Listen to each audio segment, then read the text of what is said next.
Alright,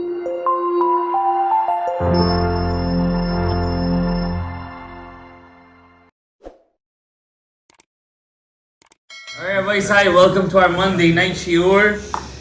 Tomorrow night is the Hilulah of Shmuel HaNavi, Shmuel, our prophet, who is equal to Moshe and Aaron. So tomorrow night we're going to have a shiur here, Hilulah of Shmuel HaNavi. My brother is still in, not Samarkand, he left there already. He went to Samarkand to visit Daniel. Not your brother. Daniel HaNavi and Daniel. Is he buried there? Or is So it's there is a very big legend that says that Daniel is he's buried in Samarkand. I personally have my reservations. Exactly, my doubts. I don't think he's there, but a very big rabbi in Eretz Yisrael, Yitzhak Barda, He was he was there. He believes it. There is two other places that they say he might be in. One is in Persia, obviously. One is in Iraq. So I have my reservations for him being in Samarkand. I don't think the proofs are strong enough.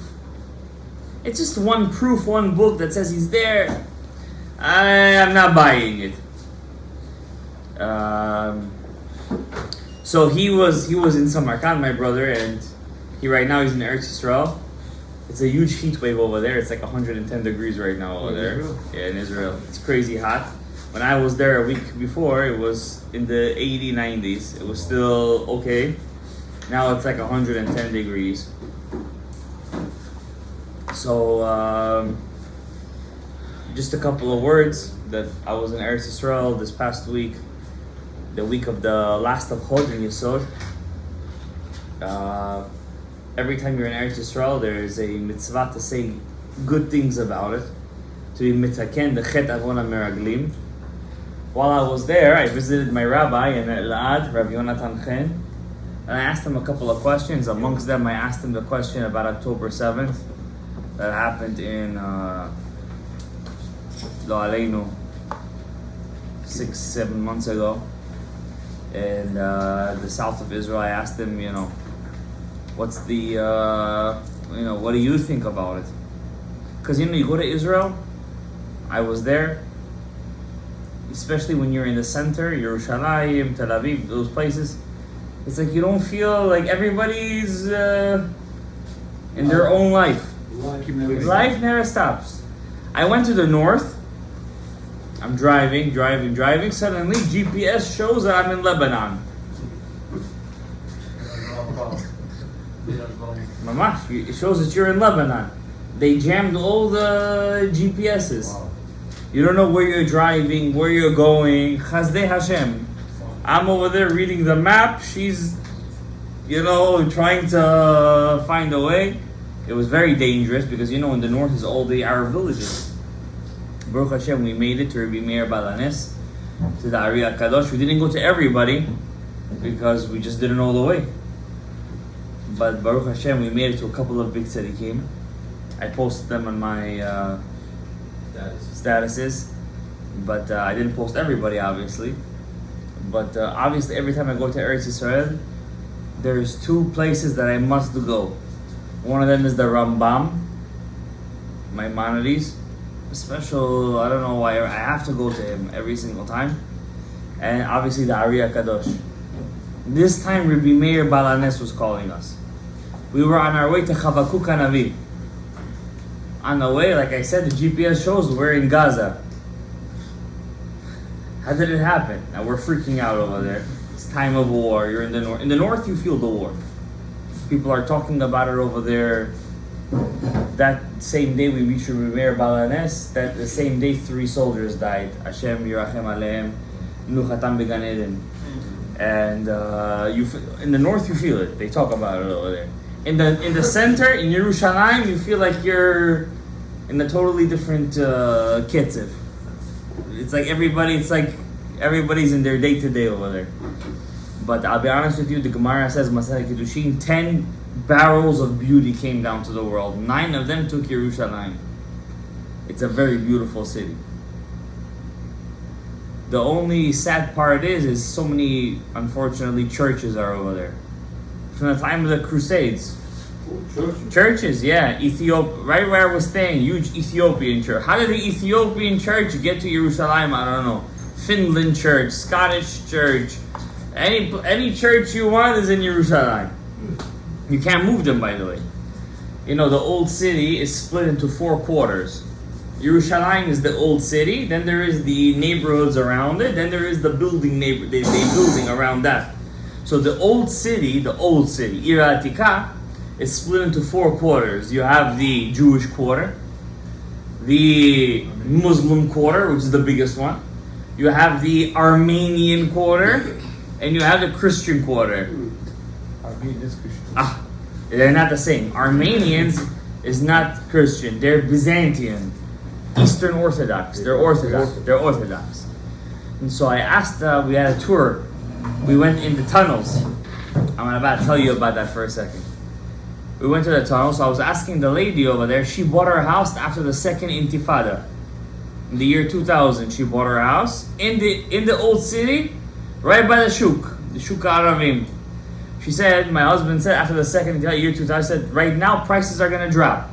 Let's buy right now. He said, my house was dirt cheap in the old city. Today, I can't even wish to afford my house. By the way, same thing is right now in the south. By Gaza, Netivot, and the surrounding areas, everything there is cheap right now. Yeah. If a person wants to get something, that's the place to get it, in the south. The only question is, do you want to be so close? We wanted to go to the Baba Sali. Baba Sali is buried in Netivot. When my wife saw how close is it to Gaza, she didn't want to go there. But, so we were in the old city. So I asked the guy, how did the Armenians get to Jerusalem? What does Armenians have to do with Yerushalayim? What's the connection? If you guys know this or don't know this, the Turks. Who? The Turks. They made a genocide to the Armenians. 2 million of them they massacred. Women, children, babies. When they ran away, the church bought for them land in Jerusalem. We're talking about 1800s. So basically all the land that the Armenians live in is really owned by who? The church. The church. And they don't let them sell to Jews. They want to. They want to leave. The world is big. America, Europe. But the church says, sell to anybody, not to the Jews. Right now in the Muslim quarter, which is the biggest quarter, there's 200 Jewish families living. 200 Jewish families. They live there, how you say, every day they could die. They leave their house with guns. They have to leave there with, they have a hotline. They call us and listen, we need to be escorted out of our house. They come with guns and they bring them back home with guns. It's only in the old city. But, so that's the old city. But the best and the most beautiful experience I had, I was in Menorah in Lag BaOmer 10 years ago. Me and my wife went to daven to have a child. My Rebbe told me back then, he said, you go to Rabbi Shimon Bar Yochai in Lag BaOmer. Over there you ask your wishes. I said, okay. I have emunah pshuta. I went, 300,000 people, 10 years ago I went. You know what 300,000 people is? That's a lot of people. Well, a small town. Yeah. It's a mountain, a small town on a mountain. Okay, that was a very big experience, but it didn't equal what I witnessed for the first time in my life. I had Kotel I had Shabbat by the Kotel HaMaravi. Shabbat Kodesh, by the Western Wall. Friday night I get there, maybe 4,000 or 5,000 people there. Place was packed. The music, the singing, different kinds of Jewish people over there. Dati Leumi, Haredi, Hasidi, Sfaradi. It was the most, I felt like I was in the Beit HaMikdash in time of Aliyat HaRegel. That's what I felt like. Friday night in the Kotel HaMaravi. I went inside. It was a walk for me, but we braved the walk. It was a very beautiful experience. Friday night by the Kotel HaMaravi, I never experienced something like that in my life. In nighttime. The nighttime, Kabbalat Shabbat, Lecha Dodi. Okay. You know, the Mekubalim, the Kabbalists, don't sing Lecha Dodi. Do you stay next to the wall? I was very close. I was inside. I was able to go inside the western wall, the place that we see. It's only, I don't know how to even explain it. Let's say this whole thing is the Beit HaMikdash. It's only this small piece. Really, the western wall keeps on going. You know where it goes? Into the Muslim quarter. Still now? Yeah. You know, they live by the western wall. That small piece that we daven by, it's a small piece in 1967 when they liberated the old city. That whole plaza was full of Muslim houses. The whole plaza. Yeah, you can see the old pictures. Yeah. The house, yeah. And they cleared out the whole thing. Because back then there was just getting Muslim quarter, Armenian quarter. Everybody lived together. They cleared out the whole thing, and that became the plaza because they ran away after 1967. They thought they were going to take over the whole place. A lot of them ran away. And that place they turned into a small, that whole western wall is a small place where the Jews pray. But the whole western wall goes on for many, many more feet. It goes around? It's straight. Now you could go, it's called the Western Wall tunnels. I've been there. You could go under, and you could walk throughout the whole thing. And if you come out, where do you end up in? The Muslim quarter. It's the shoulder, the mikvah. Yeah. So if you really want to get close to the Kodesh HaKodashim, by the way, the Western Wall is facing the Beit HaMikdash from the back. We're facing it from the back. That means the Eastern Wall will be facing the front. There is no Eastern Wall. That wall that we face, the Western Wall, that's the wall of the second Beit HaMikdash. Not the first. The second one. The first Beit HaMikdash King Solomon built was more inside. Herod, King Hordus, he expanded the whole thing. He made it much larger, right? Then what happened when the Turks, who built that golden dome on the top? Not Muslims, Turks. That's why Erdogan and all the Turks, they're against Israel till today. Very sure they have a very big hatred of the Jewish people. They're not Muslims, they're Turks. They're kind of Indo-Europeans. They built that golden dome right on the top where the Beit HaMikdash was. So when you're facing it, it's a very big to cry. You're facing the back of the Beit HaMikdash. You're not facing the front of the Beit HaMikdash. Who's in the front? Muslim? On the front quarter, I'm not sure who's in the front, but also the Muslim quarter is very big, by the way. They're funded by the United Nations. You should know that. All the money that they get is from the United Nations. The United Nations doesn't want us to get back Yerushalayim. They don't want. Because? I saw a meme, it said over there, if you ever feel useless, don't forget there's still a United Nations in the world.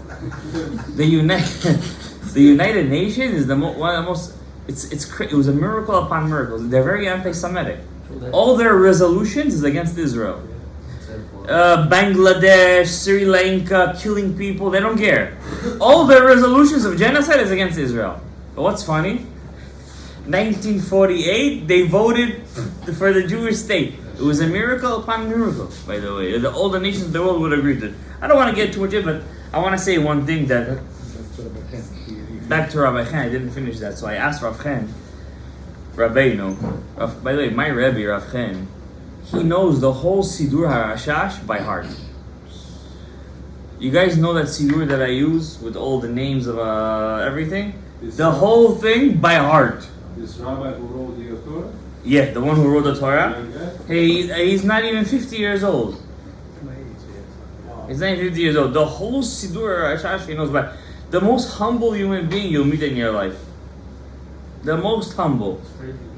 And it's very, most times you meet these big rabbis, especially the ones that are very smart, they have, 10 levels of security to get into. Not him. I mean, he might not answer your phone, but humbleness. He has a lot of anava. It's very rare to see that. Is it good or bad? It's good. It's good. It's the semblance of a real Talmid Chacham.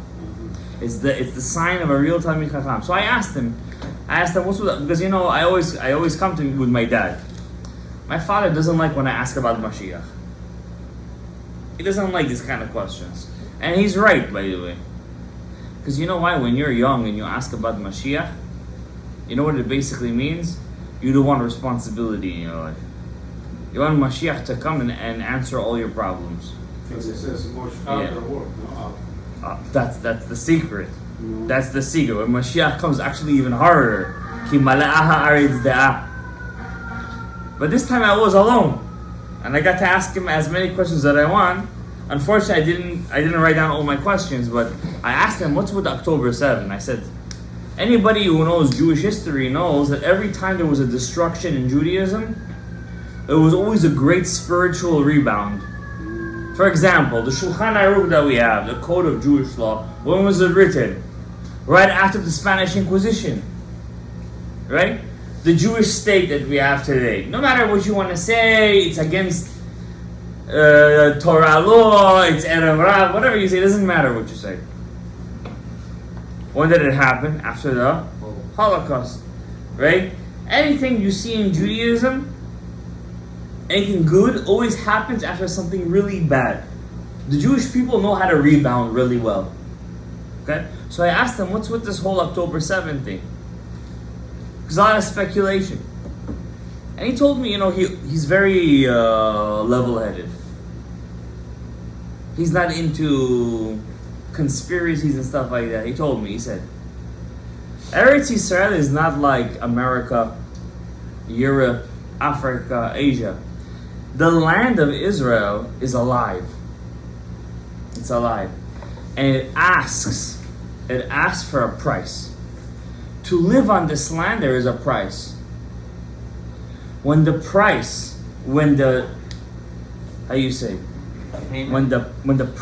is too expensive, then you have to pay in blood. These past 2 years, Am Yisrael went through a lot of sinat chinam. Sinat chinam. Baseless hatred. A lot of hatred. A lot. Till the point it didn't even allow Yom Kippur.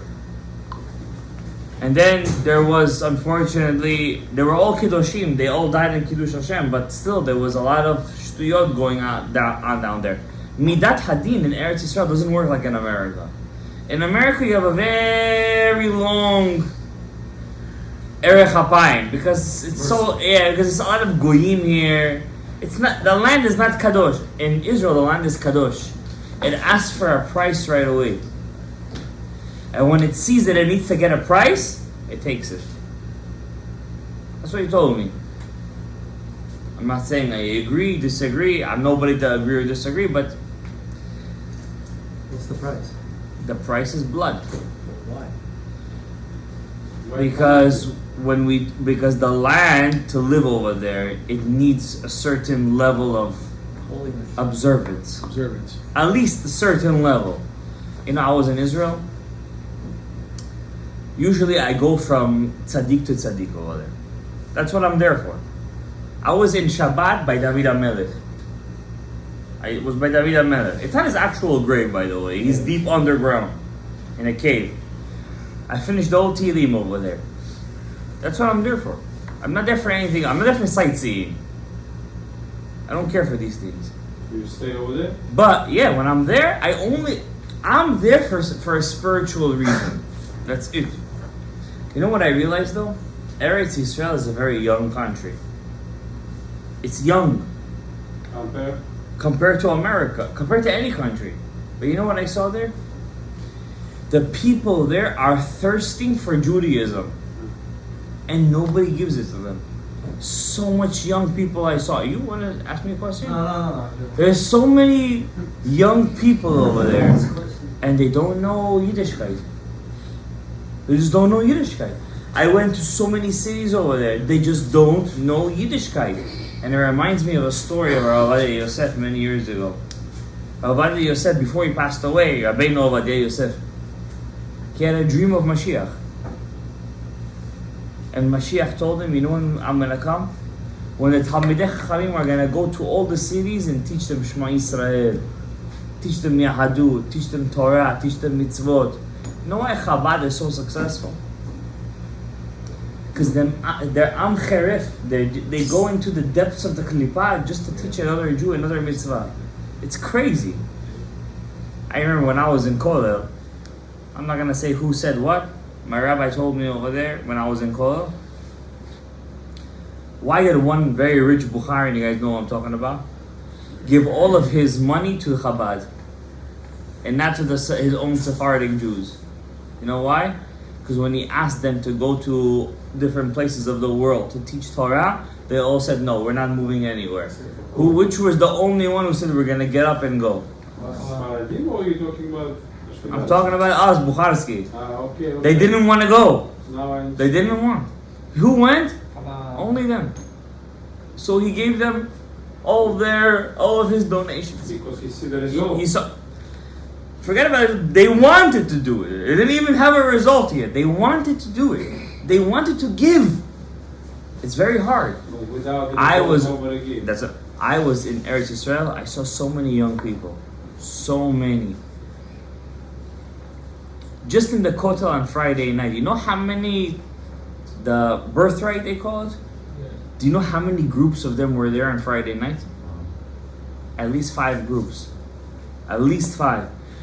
Jewish people, they don't know what's Shabbat. Like random people. But when they see the Kotel al-Ma'arabi, which is only a small part of, it's not even the Beit HaMikdash, guys. It's the wall, It was the gate, the outer. it's the outer wall that surrounds the mountain. So you know the real mountain is, the real thing, the Muslims built the plaza. The real thing was really underneath. It's the Muslims always believed that you have to pray close to the actual temple. So they have their mosque, so they made a whole column to pray on top. The whole thing is fake, by the way. The whole thing is really a mountain. You're really supposed to be underneath. When you look, you're supposed to be looking up. More than what you really are. That's why it was tunnel, right? The tunnel, that's the real street level, the tunnels. You have over there stones that weigh 600 tons. 600 tons. Well, under? Yes! Guys, they're 40 feet long, they weigh 600 tons. How they get it? That's the big question. King Solomon. Same people that built the pyramids. So the Goyim say they have their own, theories, but we know what the Midrash says. It was built through David HaMelech. It was Yad Hashem. How are you gonna move 600 tons back then? Line carpet. Wheels. That's what they show. It was wheels, they had oxen, they had this whole thing going on over there.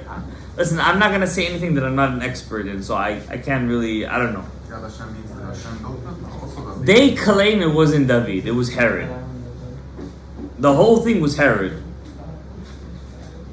I have my reservations on it. You know what 40 feet? It's longer, it's like twice the size of this room. 40 feet, 600 tons. Is it How would David HaMelech? Could be David HaMelech did it with wheels. The Midrash says it was Yad Hashem. That's what the Midrash says. This is one Midrash that I have to take it as face value because everybody has a theory. You know what I mean? Okay. But one last thing I want to say about Eretz Yisrael, it's a beautiful country. You said that you asked him about Mashiach. I asked him about Mashiach Tzidkeinu. I asked him about Trump. Uh-huh. Wow, Yes, quick. yes, I'm That day he just was found guilty. On the same day. That was the same day. Because I asked him 4 years ago, I told him Trump is going to win against what was it, 2020? Yeah. Yeah, I asked him, is he going to win? Now, you should know one thing, I'm a very big skeptic. When I ask questions, I'm not a amen, Kenny Ratzon. I'm not this kind of person. I'm a very big skeptic. It's the Lithuanian in me. What do you say? I asked, so 4 years ago, I told him, do you think Trump is going to win the re-election? He's like, not a chance. He won. He lost. No, Oh, no. yeah, no, like 4 years ago, that is. 4 years ago. Not 8. What happened today? So I asked him, he said it's a good I don't know, it's getting me on camera. He had very positive, very positive. We mean, he has the chance. Yeah, he has a chance. He has a chance. That's a good He has a chance. George He said, "Is it good for you guys?" He said. Uh-huh. That's what he said. It's good for the Jews. It's good for the gas price. It's good for the gas prices. That's what he said. I'm a skeptic. Joy's running it from the out of medications. From the- He's running out of medications. Exactly. No, they're gonna put- So What about they just Mashiach? found. Listen, What about Mashiach? the Mekubalim, the real Mekubalim, believe Mashiach doesn't have to come till the year 6000. That's it. For them, it doesn't make a difference. We're 200 years before. We're right before. Till the year 6000, if he doesn't come, it's okay. We have till. Rav Salman Mutzafi said, we have until Rosh Hashanah of the year 6000. Those were his words. They all believe that. I asked all of them. They're not moving from any of these things. What, 6,000? Yeah, they're not, how you say, excited from any of these things. We're in the same part. Yeah. So, we're excited because, we're far away from these things. They live in the Geulah already over there. But I'm going to tell you one thing, that whoever lives over there lives in B'Mesirus Nefesh. Parnasa over there is a bit of a Mesirus Nefesh. I toured the land more than I usually do this time, because I was with the missus. And I'm not the Meraglim, so I'm not gonna say that. But you need a lot of Siyata Deshmaya over there. You need a bit more. How you say? We're a bit spoiled over here. That's what I'm gonna say. We're spoiled here, a bit. The average road in Yerushalayim is you see the road when you come outside over here. Yeah. That's that's a highway in Yerushalayim. All right, you know what a road is over there? It's literally Well, you're comparing old to because that's where people live. Europe is also like this. I know we're not going to Europe. That's for I sure. know that. The chief rabbi of Europe today said to the Knesset, "Get ready for a huge wave of Aliyah." Europe has been done. Europe exchange. It's been done. Okay, Rabbi Isai, I don't want to get too deep over here. You could talk about Eretz Yisrael forever. I want to talk about something that I spoke with my Rebbe about Lamnatseach B'tzurat Menorah. I'm ashamed to even draw this thing. I'm not an artist. I'm not a lefty. By the way, the art in Yerushalayim was crazy. I had to buy something over there. Cost an arm and a leg, but it's just so beautiful. Over there, beautiful. No, at Nan Sfat in Yerushalayim. So, here's the thing.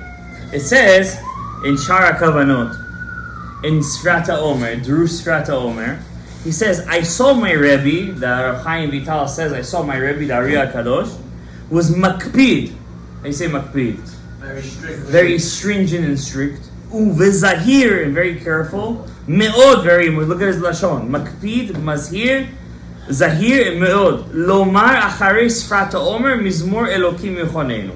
So there's a special power to the Mizmor 67 of Tehillim. There's a special power. The Ari HaKadosh was very careful to say chapter 67 after Sfrat Omer. So this is just at the get-go. Whoever here doesn't usually do kavanot or anything, it doesn't do anything.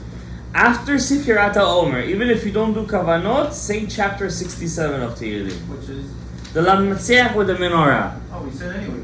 Not everybody says it. Some people just say the Beracha, Harachamanu Yachazir Lanu Avuel Beit HaMikdash, and that's it.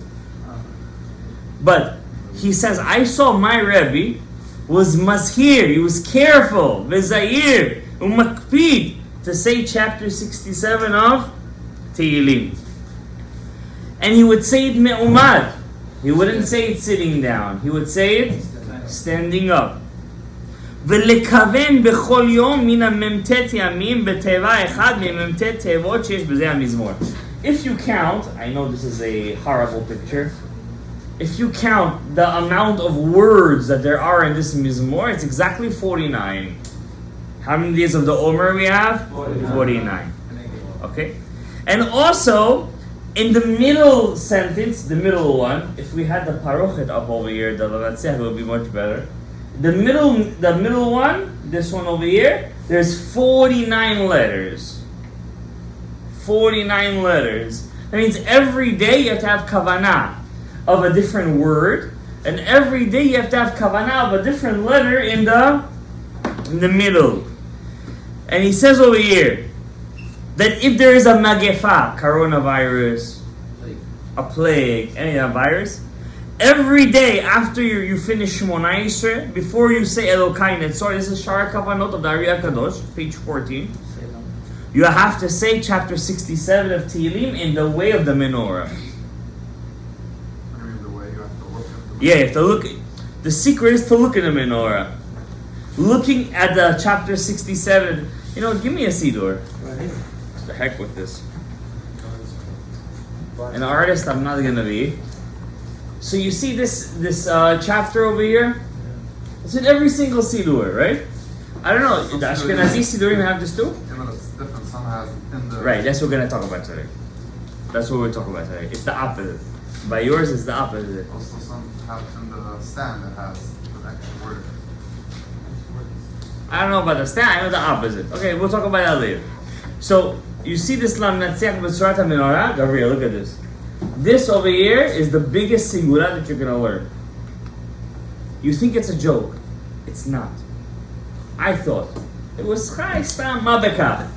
But this chapter 67 of Tehillim, whoever says it every day, let me just read you some of the Sigura that Ben Yishchai brings down in Od Yosef Chai. Number 1, whoever looks at this mitzvah every day in the way of a menorah, like this, will find favor in everybody's eyes on that day. Find what, I'm sorry? Find favor. You're gonna... Enjoy his... People will like you. Will like you. Number 2, if you put it on the parochet, that community will not have any bad news. Changing the parochet. We have this parochet. No, why we not changing from that? We're gonna, because this white one is for the Omer and Shavuot. After Shavuot we change it. Okay. Yeah. Huh? Oh, no, this one is Absag Maven. You can't change it. This is the Eun Nishmat Hari HaKadosh. Third one. Another one. Then we have to move the rabbi. Number 3, whoever says it in Netzach Hama lo yikre mikre ra. Whoever says this in the morning in the Netz will not have something bad happen to him the whole day. Wait, chapter 67 of Tehillim. When you say net, Shaharit net or just Shaharit. Say it before Chol. We say it before Baruch Shamar usually, but most people don't pray the Netz. But let's say you wake up at that time, it's a very big sigula. Who else? What else? 7 things. Whoever says it 7 times a day, he's not gonna have any time chas shalom that he will not have a situation where he won't have money. Why 7 times? What are you asking me? Any time of the day? Yeah, at least you said 7 times a day. Number 5, David HaMelech on his shield was not a Magen David. It was Lam Natzeach B'Tzurat HaMenorah. That's the real Magen David. Yeah. Number 6, whoever says it during Yemei HaOmer after Birkat Kohanim will have success on that day. Just for this day? Huh? Just for this. Just this day or... On that day. On that day. Say it every day.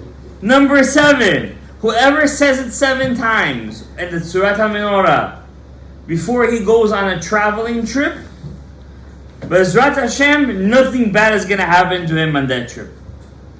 So you have over here, just on the get-go, 7 sigulot, just saying Lam Natzeach B'Tzurat HaMenorah. Once again, I apologize, this is not... Does this help women too? Or just A woman and men doesn't make a difference. This Lam Natzeach B'Tzurat HaMenorah is a special beracha. Special sigula, whoever says this. You have to say it through the menorah. Yeah, it be you. It has to be said B'Tzurat HaMenorah. That's the secret behind it. I remember I was in Square, Upstate. New Square. upstate. So they really believe in this, but their parochet does not have a menorah, just a crown. So somebody told me, I don't know if it's true or not, somebody told me, I don't know if it was square or bells, I don't know, that inside their Aron HaKodesh, they have a lamnatziach b'tzurat menorah on the wall of the Aron HaKodesh. Huh? They have that in a lot of places, yeah. I don't know. We usually Sfaradim have it on the parochet. It's a very famous parochet of ours. Now, what's the source of this? To say lamnatziach b'tzurat menorah. He says over here, the source of it is in the Bala Rokeach. Rabbi Elazar Migarmiza. Rabbi Elazar Migarmiza, Rabbi Elazar from Worms. Rabbi Elazar Ashkenazi, Germany. Worms means dragon in German. He says he was a Mikubal. He wrote the book Sefer Raziel HaMalach. You guys know the book Raziel HaMalach? Yes. It's not from Raziel HaMalach. It's from Rabbi Elazar Bala Rokeach. He had a masoret of Kabbalah from his Rebbeim, and he writes over there to say lamnatziach b'tzurat menorah. However, there's one big difference between Sfaradim and Ashkenazim. If you look at the Sephardic one, it goes lamnatziach bin ginot mizmor shir, where shir ends at the end Elokim yochonenu. So then we go from left to right. By the Ashkenazim, it's different. I don't know. It's the opposite. Their Elokim starts at the right, and they go to the left, which actually kind of makes more sense. True that. Because we start Lamnatseach from here, we go all the way to Shir, and then we start from the left, and then we enter the right. Right? But they, Yeah. right? So that's the end. So that's one of the reasons why we do that. But they start from Lamnatseach, and then in Shir they go back right away to the right, and then they end up at the left. So this is the Lamnatseach of the Rabbi Elazar Baal Rokech and Sefer Raziel HaMalach. You see how it is? How the Elokim is all the way here, and then it ends over here. So it's the opposite of ours. What's the reason?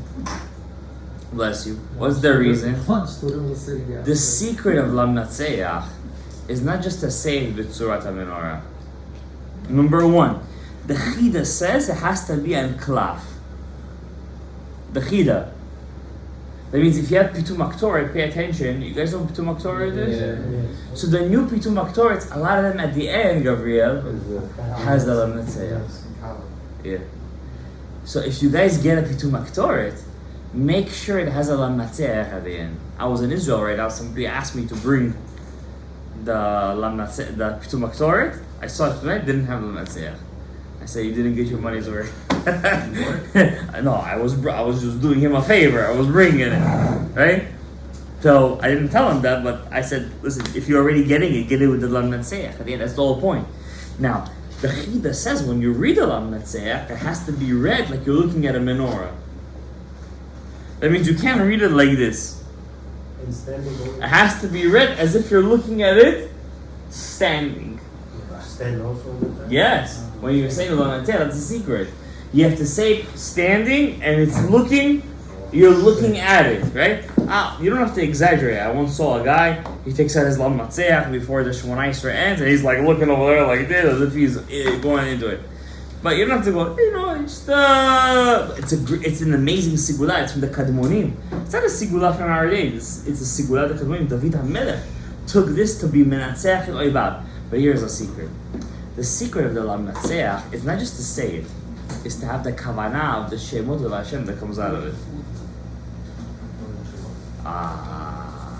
That's the secret. That's the secret.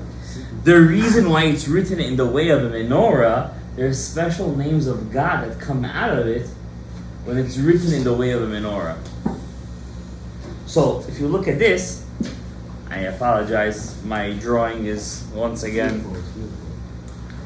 Look at this, Elokim, Ladat, Yoducha, Aleph, Lamed, Yud. K, Keli. What? Keli, Aleph Lamed Yud. If you look at it this way, Aleph Lamed, yeah, it's one of the Hashem's names. That's one name. That's one of the main ones.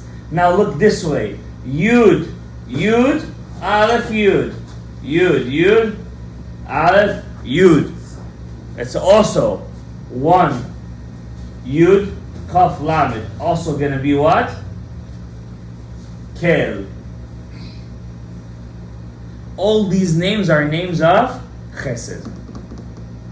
You're drawing down Chesed to yourself. Now, Yes, exactly. It's in the book. You see, you see this mizmor maybe a million times in your life. You don't realize that in the book is already showing you the kavanot of the mizmor, and you have no idea what you're looking at. You think it's just a prayer book. You don't realize that this book is a secret formula to success. Just if you know how to use it. Yeah, success. You got an issue with that? Thank you. Now, there's other shemot that come out of it. What are they?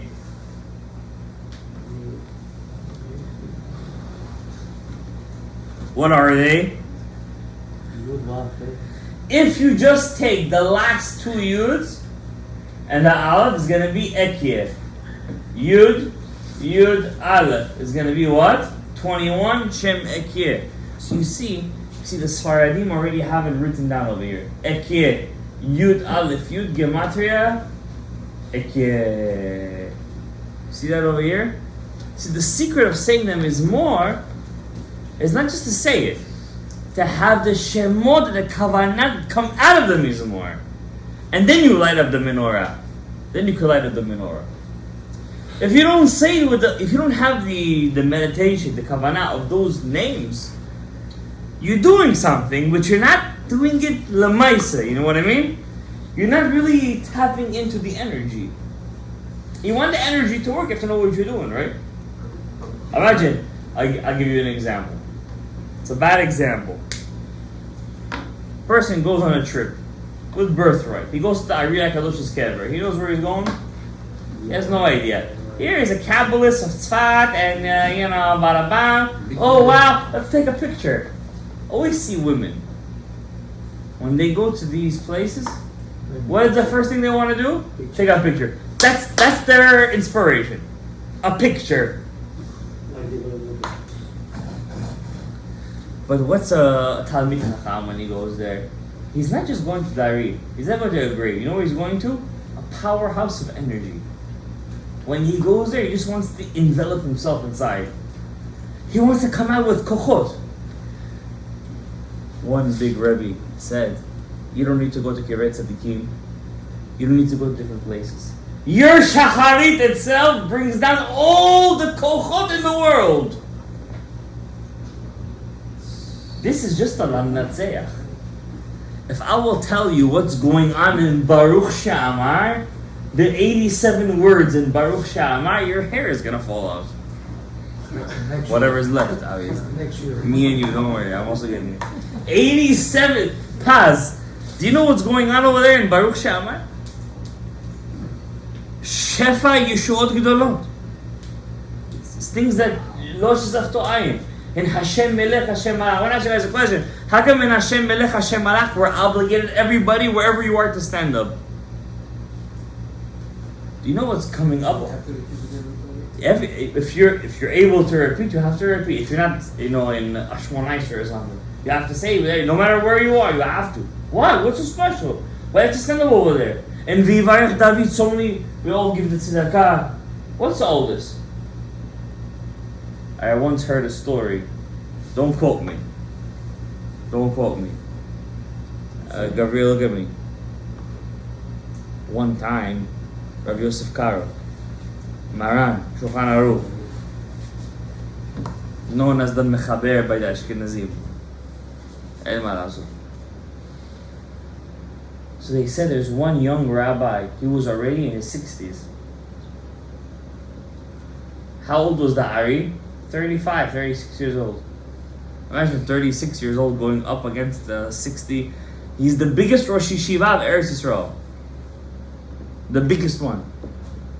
By the way, how big was his yeshiva? He had 80 students. That was the biggest yeshiva back then. 80 students. Give me another thing. It was quality. Huh? Quality. Obviously it was quality. So they said, here comes a young rabbi, he's changing all the nusach of tefillah. He's taking the Sfaradim from Amsterdam, from Portugal, Mazeh. He comes inside the Beidin. The Ariya Kush had a lot of respect, by the way. A lot. He comes in. Right away, Maran Shulchan Aruch stands up when he sees it. So the Dayanim said, why are you standing up for this young buck? I should forgive him. He said, you don't see Rabbi Shimon Bar Yochai just walked inside with him? I'm not going to stand up for it. That was Ariya Kadosh. It's all our tefillah is Menorah Bidon Hari. Could you guys think about it? In the last 500 years, who has affected Judaism more than him? I'm going to tell you guys something. I was in Eretz Yisrael. The Aris Torah is spreading like crazy. Everywhere. People just want to know Pnimiut Torah. You guys have it here in a silver platter, b'chutz la'aretz. Yeah, in a basement. You know why? Yeshiva Ketana, because we're all anavim over here. We're all humble. A silver platter. That's Pnimiut Torah. You guys ever heard of Rav Kook? Yeah. The chief rabbi of Israel, the first chief rabbi of Israel? Rav Kook, the famous Rav Kook. You know what he said? I have a wish in my life. All those kippot surugot, you know what he said to them? All you guys should learn Pnimiut Torah. Learn the inner part, I promise you. You want the sources? Come to me after. I want you guys to learn Pnimiut Torah. That's what he said. That's the... Do you know when you're successful with Pnimiut Torah? When you have good midot. It's hard to have good midot. Look at yourselves. Who's more worthy to learn Pnimiut Torah? Not if you have a frock and a hamburger hat and a nice beard. Somebody texts me. This rabbi trims his beard. He trims his beard, doesn't trim his beard. What's the difference? What's the connection? Midot. Connection is what? Midot. Not what you teach, how you teach. How you connect. What's Torah? I want to ask you. You know what Torah is? Midot. What's the whole Torah? Midot. It's midot. You can do this here, you can't do this over here, you can talk like this, you can't talk like this. This much is mutar, this much is asur, this is kasher, this is pasur. It's midot. The whole Torah is midot. The whole Torah is just to tell you where it's the whole Torah is a GPS. There's a book like that. What's it called? Yeah. GPS for the soul. Yeah. That's all it is. The whole Torah is a GPS. Lahavdil. That's all it is. Hashem gives it to you on a silver platter. And what do you do with it? Nothing. So you come back again and again and again and again and again until there's nothing left of you. Just one nitzot. You think I'm saying shtiyot? I'll prove to you I'm saying the truth. I was in Eretz Yisrael right now. I went from close to Kriyat Shmona, that's the most northern part of Israel, until almost, I went very south. You know what I saw? Ha'emet hi ne'ederet. People going around their life like nothing is going on. It's just another day, just another nothing. I don't want to make any impact in a person's life. I don't want to change anything. I said to myself, Ribono shel olam, Hashem gave me 70, 80 years, 90 years. To what? To what purpose? What's the purpose of me being here? I had a kid in my class today. A bit of a depressed kid. Hashem should send him refuah shlema. I said to him, did this table come out of a sneeze? Somebody sneezed and the table came out? He said, no. I said, what, you think your mom sneezed you and you came out? Do you have a purpose in life? He said, yeah. I said, what's your purpose? To watch television? To what? To play video games? He said, no. I said to him, so what do you want to do? Where do you see yourself? Do you want to get married, have kids? Do you want to go ahead in life? He said, I don't care. I said, if you don't care, he said, I teach for 10 years, more than 10 years, I told him. Every kid that I've taught, after 10 years, after they graduated, will always come back to me and tell me, I wish I would have listened when I was a freshman. I wish I would have taken the advantage when I was younger. I wish I would have learned. I wish I would have changed.